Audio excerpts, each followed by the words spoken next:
What's going on, everybody? I'm HoopsandHipHop, and welcome to the 21st episode of the Pokeblock Podcast. Now, this one is going to be kind of an interesting one because I'm just basically, I literally say that every time, but they're always interesting, at least in my opinion, so I'm technically not wrong. But today we're basically just going to be talking about, Sword and Shield. That's going to be the main focus of today's episode, as it is a lot of the time as we get closer and closer to the release of the games. But today we're going to be just kind of going wherever my mind takes me, basically. I have a few things in mind that I want to address and elaborate on that I've been personally thinking about, but when I was trying to figure out, what should I title this episode? What should the whole message, be focused on? I really, couldn't come up with that catchy title, so I'll have to do that right before I upload this podcast, but because of that, I just wanted to kind of just, start on the topics I had in mind and then just go from there and see where it takes me. That's kind of the beautiful thing about a podcast, is you can kind of just get in front of a microphone, have some general ideas, and then just have a conversation. It's just a beautiful thing to just have a conversation with. So, as it pertains to Sword and Shield and what I wanted to talk about, at this point, at the time of this podcast, we are nearly a month away. Tuesday is the official month mark, this coming Tuesday, so we're just barely over a month away from Sword and Shield's release, which is absolutely crazy. And when you think about it, it's even crazier because of how little we know about the game. It's been well documented that this generation, in terms of the information they've revealed for Sword and Shield, it's been much more strict. It's been much more close to the chest in terms of how much they're revealing, because with Sun and Moon, they literally revealed everything. As exciting as it was during the time, during that promotional period, it left no excitement for the actual games themselves because they had already revealed everything. So, and that's been well discussed and talked about over this past few months. And so it definitely seems like they heard that message and they've been keeping it close to the chest. And if you didn't believe it before last week, where they did a 24-hour live stream to reveal one Pokemon, and then they followed it up a few days later with a 26-second trailer just to basically give us the name and the typing and the ability of that Pokemon, and then that was it, then I don't know what's going to convince you, because that's about as close to the chest as you can possibly play it. And so I am very, very proud of Game Freak for how they've handled things that way so far. It's exactly what exactly what I want as a Pokemon fan, as a content creator. It kind of makes things, you have to get a little more creative with the content you're creating. You can't really just make a video about a trailer every single week like you could with Sun and Moon. But overall, as a Pokemon fan, I am extremely happy.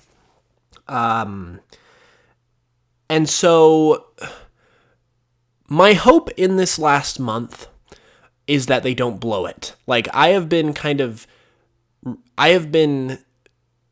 strangely kind of almost fearing this time frame in a way, I guess you could say, because they always, in the last month or so leading up to the game's release, they always reveal something big. It's kind of like their last shebang before the games come out. And this dates back to X and Y days. Back during X and Y, man, I can't remember when exactly it was that they revealed the starter evolutions, but I know they revealed the starter evolution. It could have been in the summer. I could be totally off. But when it came to Sun and Moon, they revealed the starter evolutions regardless of the time that they revealed it. And then with Pokemon Omega Ruby and Alpha Sapphire, as far as this is all as far as official reveals go. We're gonna get into the unofficial leak type stuff later, but when Omega Ruby and Alpha Sapphire came around, they talked about the Delta episode, which was a huge thing, a huge post-game story that was new to those games, just flat out told us about it about a month before the game. And then when Sun and Moon came out, it was We got the final evolutions to the starters, which was most likely particularly like spurred on by the leaks, which once again we'll talk about in a minute. And then they also revealed the fact that Ash and Ash, man, I should like be canceled as a Pokemon fan just for that utterance. They revealed that Red and Blue were going to be in the game as older versions of themselves. Like, that is a huge deal, and they just like flopped it in the trailer. Like, this is what I'm going to get into in a minute as far as like how things could have been different for those games if you hadn't revealed those things and just let them be a surprise. But case in point, as far as like what we're talking about right now, that is those are huge things to reveal at any point. And they all came within the last month before the game came out, roughly speaking. So my hope is that they just stick with what they've been doing. Like, stick to like with what they've been doing as far as the way they've been releasing stuff, and just keep it close to the chest and do not blow it in this last month. We are so close. You've done an amazing job. Don't do what you've done in the past during this time. Just stick with what you're doing and reveal like nothing to us.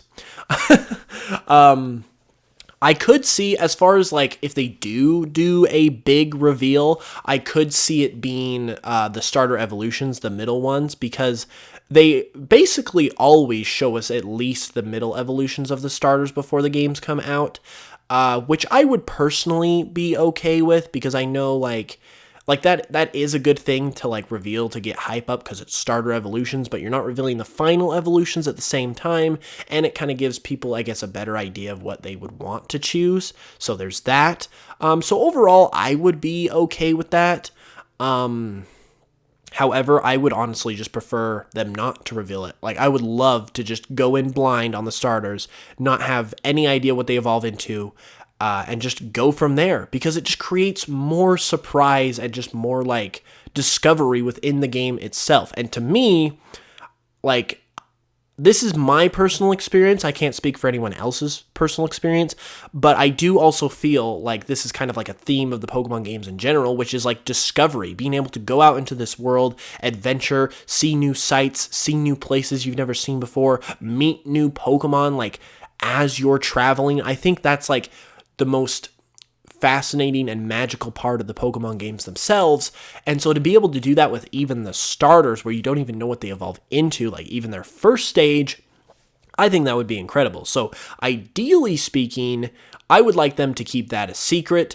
And realistically, like, I don't even want them to do like a big reveal. Like, they can reveal like one or maybe two more things before the game comes out, but keep it on the level of what you've been doing so far. Like, do a new Pokemon, do a new Galar form, but don't have it be like a big one. Like, reveal Impidimp officially. That would be perfect, because that would appease people. That would like make people happy, because he's literally been in existence. We've known about him for 4 months, and they've shown him several times in the demo, in the live stream. They still haven't bothered to talk about him, which I kind of have a theory on, because he's an imp Pokemon.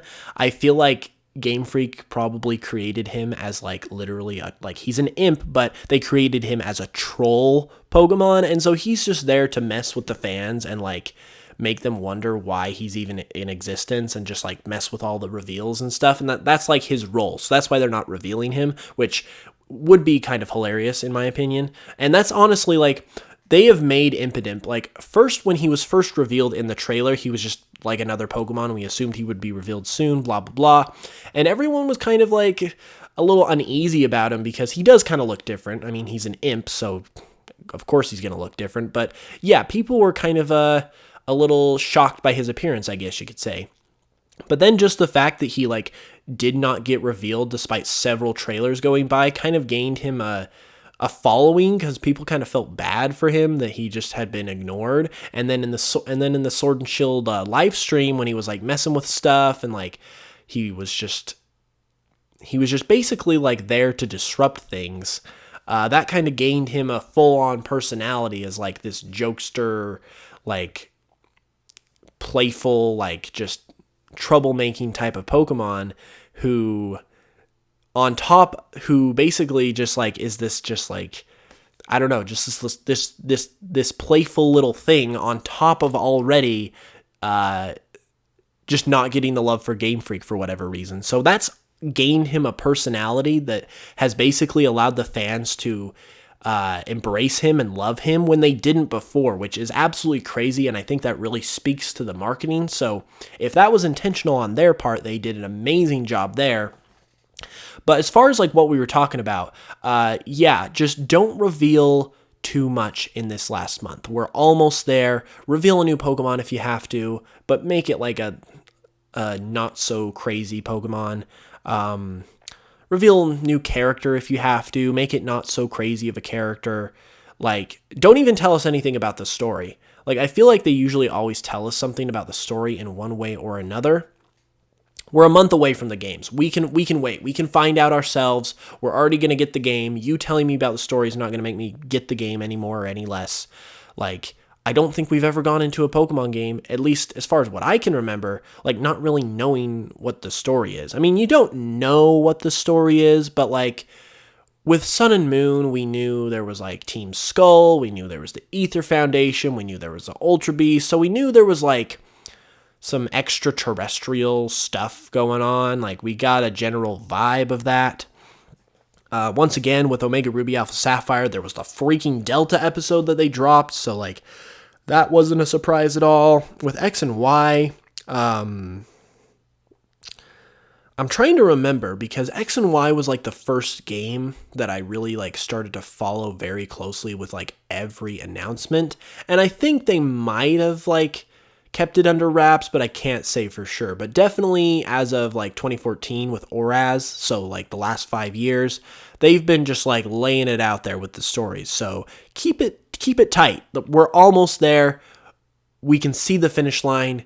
Just keep doing what you're doing and we'll be happy. Like I honestly can't tell you guys how like nervous I am about that because I just want this Pokemon game to like I just want it to basically, I want to enjoy it as much as possible, and the less they reveal, the more I will enjoy it, because the more I'll be able to discover on my own. So I'm just really hoping, and it's not like I can avoid the trailers, because I have to watch them. So I just really, really, really hope that they don't do anything to spoil that.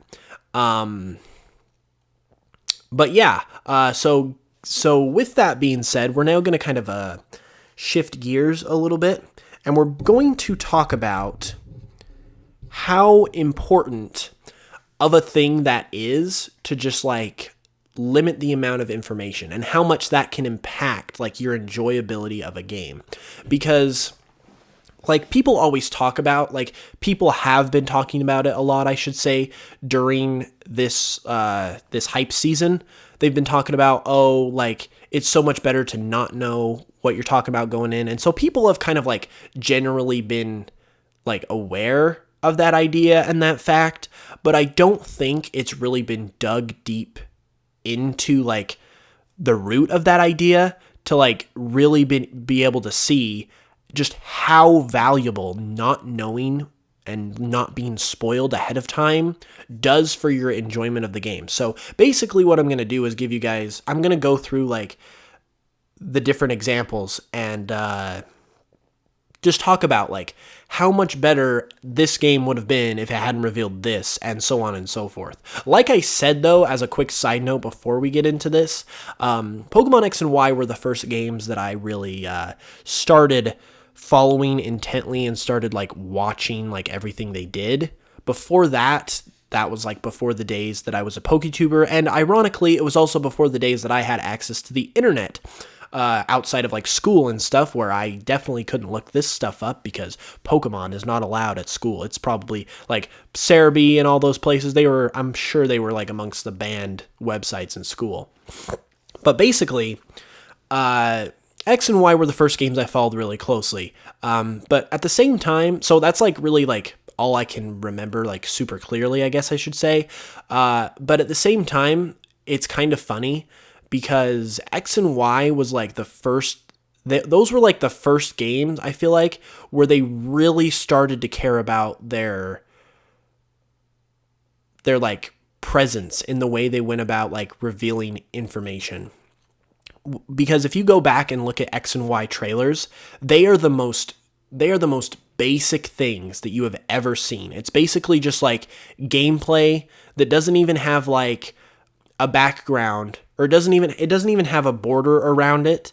It's just like black screen. So you've got like gameplay that is like 480p because we're on the 3DS. It's just against a black screen, not even like a 3DS border or anything like that. And then it's just like when something comes up on screen that they need to explain, it's just like super basic text or something like that. They are just like the most basic things ever in terms of trailers. And since then, they've gotten way better. Like Sword and Shield's trailers have been amazing. Sun and Moon's trailers were amazing. But X and Y's trailers were super basic, and there weren't even that many of them, which I guess is good. But overall, it just is crazy because X and Y came out in 2013. Like, we were in the modern era by then, and they were like not even remotely like up. Like, they weren't, the Pokemon Company just were like not remotely with it when it came to like making their stuff look appealing and making it look flashy and fancy and professional and stuff, which was really weird. I just wanted to point that out. But getting back into the whole surprise mechanic and how that can influence your enjoyment of a game, let's go back to Sun and Moon for a second, because Sun and Moon were the games that revealed basically everything before the games came out. And just imagine for a second, and this is kind of like, I guess this is not necessarily speaking to everyone here, because there are obviously going to be some more casual people who don't see the trailers ahead of time, but obviously there's so many people who are watching every trailer, so this still applies. But imagine for a second that going into Sun and Moon, you didn't know who the final evolutions to the starters were. You only knew who the middle evolutions were, and that was it. Wouldn't that make the game like such a greater experience? Like, because you would be able to have the experience of seeing who your starter evolved into in its final form, like for the first time. That would be amazing. That would be incredible. Like, for instance, in X and Y, I chose Chespin, and so I knew who Quilladin was because they had revealed it, but I did not know who Chestnut was because they hadn't officially revealed it. There were some leaks that had came out, like, from people getting the game early, but I hadn't officially seen it myself. They hadn't officially revealed it. So I can remember the exact time when I evolved my Quilladin and saw Chestnut for the first time, because it was just such a great, fantastic, fun experience. I was laying in my bed, I was playing the 3DS, it was late at night, my Quilladin evolved, and I was like, oh my gosh, this thing is so cool. I can remember the exact moment and like what I was doing, where I was at when I saw my starter evolve into its final form for the first time. And you know what? I definitely can't remember that with Gen 7, even though it was 3 years more recently, because they spoiled that for us. They took that moment away from us with the reveal. Now, granted, they also, the final evolutions got leaked, which was a whole nother... It's a whole nother conversation in and of themselves, but yeah, Sun and Moon were basically awful in terms of like keeping things under wraps, which like is another thing they've gotten better at. Like, I definitely don't think they're going to do a demo for Sword and Shield, because obviously the Sun and Moon demo got data mined, and I believe the Sun and Moon demo getting data mined and showing all of the Pokemon combined with the starters getting leaked, I think that's what prompted them to reveal the starters, and then like eventually reveal Cosmog as well, which is another huge thing. Like, they revealed Cosmog, it was like a week or less than a week before the games came out. They revealed Cosmog. And Cosmog is such a huge point in the story. Like, can you imagine? I mean, they did not talk about how it evolves into Solgaleo and Lunala or anything like that, but can you imagine if, like, you went into Pokemon Sun and Moon not having any idea who Cosmog was, and then, like, you see it in the opening cutscene where Lily's protecting it and running away, and, like, that would intrigue you so much. Like, it intrigued me, like, anyway, but that would be so much more fascinating if I had not been introduced to Cosmog before. And once again, just like revealing something like that just robs you of that additional experience. And then the third huge thing that they revealed that just we completely got robbed of enjoying was that the red and blue reveal. If we actually ran into them a la gold and silver completely unexpectedly, like on our own with no knowledge that they were going to be there, that would have blown our minds. That would have made us so much more interested in the battle tree. That would have gave us such an amazing experience. Like, that is definitely something I would remember. I would remember where I was sitting, what I was doing when I saw them for the first time. And I just can't have that experience and that memory because Pokemon took it away from me because they decided to spoil the whole game. So basically my message here, what I'm saying, is that Pokemon Sun and Moon would be viewed as much, much better games if they hadn't revealed all of that stuff. Even if all of the stuff was the exact same, if they did not reveal Cosmog, if they did not reveal Blue and Red being in the game, if they did not reveal the final evolutions to the starters, even if they got leaked, if they just kind of like ignored it and didn't bother or whatever, and if they didn't reveal even the Ultra Beasts, for instance, if we got to experience all of that on our own, Sun and Moon would be viewed as way, way better games. Overall, I think Sun and Moon are good games. I really do. But in terms of the community opinion, it seems like people are kind of like meh on them. Like, they recognize that they're good games, but I don't like... Most people seem to think that Sun and Moon are definitely like not their favorite by any stretch. So they're kind of just like, whatever, at this point. And that would not be the case if they hadn't revealed so much. I think that is a direct cause of them revealing too much and taking all of the excitement away from the actual playing of the game and putting it into the promotion instead, which backfired on them, as I said. Moving on, though, going back to Omega Ruby and Alpha Sapphire, obviously with ORAS, it's a different sort of situation because it's a remake. We kind of already know what's going on, but the Delta episode was one completely brand new thing that we didn't know what that was happening at all. So can you imagine, as a Pokemon fan, especially like someone who was really attached to Hoenn, because I know there are a ton of people out there like that, if they had not revealed the Delta episode, if they just didn't tell us about it, and then all of a sudden you beat the game, and then this whole new quest opens up. Like, you don't, like, you assume you've just beat the game, you assume you're done with it, and then this whole new quest opens up, this super interesting, crazy-looking character named Zinnia pops up, there's something going on with a meteor crashing into Hoenn, like, that would fascinate the crap out of you as a player. That would get you so invested and so hyped, as opposed to, in my experience, playing through it, I was like, yeah, this is interesting, this is cool, but I would say my hype never reached past like a 6, I guess. Like, I was excited, I was enjoying it, I was definitely, like, the gameplay was good, but it's like, that should have been a 10 out of 10, like, surprise reveal, like, surprise addition. That should have been something that, like, was a huge plot twist that needed to be, like, kept under wraps, that just would have blown everyone out of the water, and instead they told us about it. Like, what are you doing? Like, you're killing us. And it's not even that, like, the Delta episode is seen as bad like Sun and Moon is in some ways, and it's not that ORAS is seen as bad, although some people, like, who really like Hoenn don't like ORAS for whatever reason, which I have no idea why, because, like, those games are, like, literally Hoenn remade. Like, they have everything that the Hoenn games have. They didn't, like, change anything or ruin anything or anything like that. Like, the only thing, like, they don't have the battle frontier, but Ruby and Sapphire didn't have the battle frontier. I don't really get that argument, but that's besides the point. But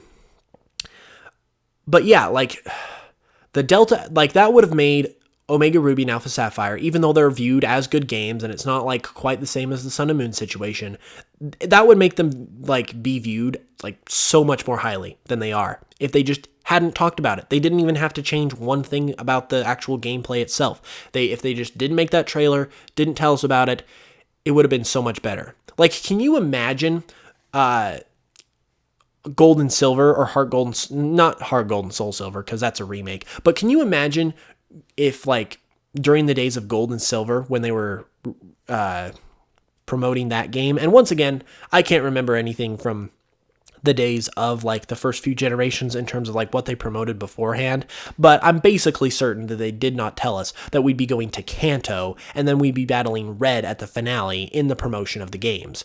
Like, that's basically what they did with Sun and Moon. That's literally what they did with Sun and Moon. They showed us that Red was in the game, in the post-game, and they basically revealed all the hugest things to us. So can you imagine if they did that with Gold and Silver? Told us, you're going to go to the Kanto region. You're going to be able to battle Red. No one would like Gold and Silver the way they do if they had already knew that beforehand, because the amazement of being able to do such a thing would not have been, that would not have made such an impression if people already knew about it beforehand. The whole reason why that captivates people, in addition to just providing more gameplay, is because it was such a surprise.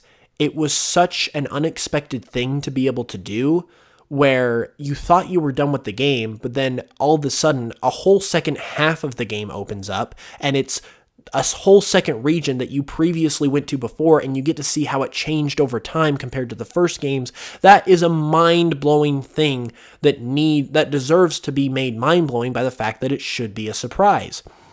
And with Red, once again, after you go through this second half of the game, you get all 16 badges, you're thinking, there can't possibly be anything more. I have 16 freaking gym badges, this has to be the end. And then all of a sudden you run into Mount Silver, which you're now able to go to, and Red is sitting there, and now all of a sudden you're battling the player, you're battling basically you from the first game. That is a mind-blowing thing, and that deserves to be kept mind-blowing. And the reason why it's mind-blowing, I mean, like I've been saying, it's obviously like a great situation, a great bit of gameplay in and of itself, but the reason why it's mind-blowing is because it was kept a secret. It was kept under wraps, and it was made a surprise.